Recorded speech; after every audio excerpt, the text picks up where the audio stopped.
Avant de plonger dans cette histoire incroyable, pensez à vous abonner à la chaîne et à activer la cloche. Ici, chaque récit a quelque chose à dire, et vous ne voudrez pas en manquer un seul. Je m'appelle Marguerite Delaney, j'ai 68 ans, et toute ma vie, j'ai essayé de faire les choses comme il faut. Être une bonne épouse. Une mère attentionnée. Une belle-mère respectueuse. Je n'ai jamais cherché à m'imposer. Je pensais que la douceur, l'écoute et la loyauté suffisaient à créer une famille solide. Quand Raymond, mon mari, est mort d'un infarctus foudroyant il y a 3 ans, tout mon monde s'est effondré en silence. 38 ans de vie commune. 38 ans d'habitude, de tendre routine, de silence partagé autour d'un café. En une nuit, la maison s'est vidée de son cœur battant. Je me suis retrouvée seule dans cette grande bâtisse coloniale à Cedar Hill, en périphérie de Boston, une maison que nous avions achetée jeunes, fous d'amour, sans beaucoup d'argent mais avec énormément de rêves. Chaque pièce portait l'empreinte de notre histoire. La petite fissure dans le mur du salon? Raymond y avait cogné le dossier d'un fauteuil en riant, un soir de Nouvel An. Les marques sur le chambranle de la porte de la cuisine? C'était là que nous mesurions Bruno chaque année, en notant sa taille au crayon. Même le craquement des marches dans l'escalier me semblait familier, presque rassurant. C'était plus qu'une maison. C'était notre mémoire, notre témoin. Les premiers mois après sa mort, je me suis accrochée à ses souvenirs comme à des bouées. Je parlais à Raymond à voix haute en arrosant les plantes. Je mettais la table pour deux. J'écoutais notre chanson préférée dans la cuisine, les larmes silencieuses coulant sur mes joues ridées. Puis un jour, Bruno m'a téléphoné. « Maman, tu ne devrais pas rester seule dans cette maison si grande. Viens vivre avec nous. Les enfants seraient ravis de t'avoir. Et Mélissa aussi. » Il m'a parlé d'amour, de famille élargie, d'une maison où je ne serais jamais seule. Il m'a juré que rien ne changerait, que je pourrais garder mes repères, mon espace. Que ce serait notre maison, ensemble. J'ai accepté. Avec l'innocence d'une mère qui croit encore qu'un fils adulte tient ses promesses. Mais très vite, j'ai compris que leur définition de « famille » ne ressemblait pas à celle que j'avais construite. Au début, Mélissa s'était montrée tout à fait cordiale. Elle souriait, m'appelait « Maman Marguerite », me demandait mon avis sur les couleurs, sur l'agencement du salon. Elle m'avait même dit un soir, une tasse de thé à la main. « Tu fais partie de la maison maintenant. Ici, c'est chez toi. » J'avais été touchée. J'y ai cru. Mais avec le temps, ces mots sont devenus plus rares, puis ils ont disparu. Les sourires se sont transformés en regards pressés, les échanges en commentaires secs, les invitations en silence. J'étais là, physiquement, mais de moins en moins incluse dans la vie du foyer. Il parlait de projets, de vacances, de décisions importantes, sans même m'en glisser un mot. Et sans m'avertir, elle a commencé à tout transformer. Le vieux canapé en velours bordeaux sur lequel Raymond aimait s'asseoir après le dîner? Jeté, remplacé par un canapé gris perle, anguleux, sans âme. Mes rideaux brodés à la main, ceux que j'avais cousus moi-même lors de mon congé maternité pour Bruno? Arrachés. Trop lourd visuellement, avait-elle dit. Même l'horloge murale, ce magnifique cadeau que Raymond m'avait offert pour notre 10e anniversaire de mariage avec cette inscription gravée à l'arrière, à chaque battement, « Je t'aime » avait disparu sans un mot. Je l'ai retrouvée un matin, poussiéreuse, oubliée dans un coin du garage entre les vélos et une vieille glacière. Je n'ai rien dit. Pas tout de suite. Je me suis mordu les lèvres. Je me suis dit que ce n'était que des objets. Que l'essentiel, c'était d'être avec mon fils et ma petite fille. Mais chaque changement m'arrachait un morceau de mon passé. De moi. Et puis un soir, tout a basculé pour de bon. C'était un mardi, je m'en souviens. Il pleuvait dehors, une pluie fine qui tambourinait sur les vitres. J'avais simplement déplacé un vase dans l'entrée. Un vase en cristal qui appartenait à ma mère, que j'avais toujours posé à gauche de la console, juste sous le miroir doré. Mélissa l'avait mis ailleurs, je l'ai remis à sa place, par réflexe. Un petit geste. Un acte presque instinctif. Et là, elle a surgi, furieuse, comme une tempête en talons aiguilles. Tu pourrais au moins demander avant de changer quelque chose. Ce n'est pas ta maison, Le ton. Le regard. La morsure de ses mots. J'ai ressenti un coup sec, violent. Pire qu'une gifle. Quelque chose qui me traversait la poitrine. Comme si, d'un coup, elle m'avait arraché le droit d'exister ici. Je me suis tournée vers Bruno, qui avait entendu. Il était là, dans l'encadrement de la porte du salon, témoin muet de cette scène. Je l'ai regardé, suppliant intérieurement un geste, un mot, une défense. Mais il n'a rien dit. Rien. Il a baissé les yeux, comme un enfant honteux, incapable de prendre position. Et ce silence m'a détruite davantage que les cris de sa femme. Je suis montée, doucement. Un pas après l'autre. Sans un mot. Sans un regard. J'avais froid, malgré le chauffage. Un froid qui venait de l'intérieur. Je suis entrée dans ma chambre, notre chambre, autrefois, à Raymond et moi, transformée maintenant en pièce aseptisée. Les meubles anciens avaient été remplacés par des éléments design, les draps fleuris par des tissus monochromes, l'air saturé de cette odeur de lavande synthétique que je détestais. Je ne reconnaissais plus rien. C'était une chambre témoin, pas une chambre de vie. Je me suis assise sur le bord du lit. Mes mains tremblaient à peine. Pas de larmes. Juste un vide profond, un étouffement silencieux. J'ai regardé la photo de Raymond sur ma commode, encadrée de bois foncé. Lui, souriant, vivant. C'était dans ce même salon, lors d'un Noël d'il y a 20 ans. Je lui ai murmuré. Tu me manques tellement, mon amour. Et ils m'ont oublié. Pas de réponse, évidemment. Juste ce silence qui criait plus fort que tout. Et c'est là que j'ai compris. Ce n'était pas une négligence. Ce n'était pas un oubli. C'était intentionnel. Mélissa ne voulait pas de moi. Elle voulait ma maison, mais sans moi dedans. Elle ne me considérait pas comme un membre de la famille, mais comme un obstacle discret, une pièce démodée qu'elle n'osait pas encore jeter, mais dont elle cherchait déjà comment se débarrasser. Et ce soir-là, dans le calme feutré de cette pièce étrangère, j'ai pris une décision. Une décision que je n'ai dite à personne. Mais elle allait tout changer. 3 jours plus tard, après cette phrase qui avait tout changé, ce n'est pas ta maison. Je me suis levée à l'aube. Le ciel était encore pâle, couvert d'un voile gris. J'ai enfilé un manteau sobre, attrapé mon sac en cuir brun, celui que Raymond m'avait offert pour mes 60 ans, et j'ai appelé un taxi. Je n'ai rien dit à personne. Je suis restée silencieuse pendant tout le trajet jusqu'au centre-ville de Cedar Hill. Le taxi avançait lentement dans les rues humides du matin. Les arbres bordant les avenues laissaient tomber leurs feuilles rousses, comme si eux aussi voulaient se défaire du poids de l'automne. J'observais les vitrines, les passants, les arrêts de bus. Et au fond de moi, un calme étrange régnait. Ni colère, ni vengeance. Juste une lucidité froide. Je suis arrivée devant l'immeuble de maître François Leroux, mon notaire depuis près de 30 ans. Un homme discret, méthodique, toujours vêtu d'un costume bleu nuit, à l'allure rassurante. Il m'avait accompagné lors de l'achat de la maison, en 1986. Il avait connu Raymond. Il connaissait notre histoire. Quand il m'a vu entrer, il s'est levé, surpris mais aimable. Marguerite. Quel plaisir de vous revoir. Mais je suppose que si vous êtes là, ce n'est pas seulement pour me saluer? Je lui ai tendu une enveloppe contenant le titre de propriété de la maison.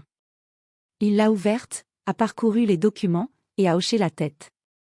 Puis il a souri doucement, presque complice. La maison est toujours à votre nom, Marguerite. Vous n'avez jamais transféré quoi que ce soit. Elle vous appartient entièrement. Je l'ai regardé dans les yeux, la voix posée, sans trembler. Je veux la vendre. Mais discrètement. Pas de pancarte. Pas d'annonce dans le journal. Je ne veux pas que ça devienne un sujet de conversation dans le quartier, et surtout pas à la maison. Il a compris immédiatement. Il n'a posé aucune question inutile. Il a simplement noté, en hochant la tête. Très bien. Je connais un agent spécialisé dans les ventes privées. De confiance. On peut procéder ainsi. Il a ajouté après un court silence. Vous êtes sûr de votre décision? Je n'ai pas hésité. Je ne peux pas continuer à vivre dans un endroit où l'on me traite comme un meuble ancien. Je veux partir en paix, et laisser cette maison vivre une autre histoire. Les semaines suivantes se sont déroulées dans un secret absolu. Je jouais le rôle de la vieille dame discrète, invisible dans sa propre maison. Je souriais à Mélissa, je répondais poliment à Bruno, je cuisinais pour Émilie, mais à l'intérieur, je préparais ma libération. Et puis, 2 mois plus tard, un vendredi matin, Maître Leroux m'a appelé. Marguerite, j'ai quelque chose qui pourrait vous plaire. Une famille vient de visiter. Ils ont eu un coup de cœur. Ils sont venus un samedi après-midi. Une famille recomposée, comme il me l'avait dit. La mère, Claire, une infirmière d'origine haïtienne, chaleureuse, les yeux pleins de douceur. Le père, Thomas, professeur de mathématiques dans un lycée, discret mais souriant. Et leurs 2 enfants, Lucas, 9 ans, timide mais curieux, et Chloé, 12 ans, vive et espiègle. Ils n'ont pas regardé la maison comme une propriété. Ils l'ont ressentie comme un foyer. Ils se sont arrêtés devant l'escalier, émerveillés. Claire a effleuré la rambarde, en disant « On pourrait accrocher les photos de famille ici. » Et Thomas a regardé par la fenêtre donnant sur le jardin, en murmurant « C'est un endroit où les enfants pourraient grandir heureux. » Puis ils se sont tournés vers moi, et m'ont regardé dans les yeux. Pas à travers moi, pas au-dessus de moi. Ils m'ont parlé avec respect. Avec humanité. J'ai su à cet instant que c'était eux. Que la maison serait entre de bonnes mains. Qu'elle allait redevenir un lieu d'amour. Pas un musée glacé sous contrôle d'une décoratrice autoritaire. Ils ont proposé le prix demandé, sans négociation. Et moi, j'ai accepté. Sans hésiter. Pas par caprice. Pas par vengeance. Mais parce qu'il était temps que cette maison vive une nouvelle histoire. Une vraie. Et moi, aussi. Ce soir-là, tout semblait ordinaire, en surface.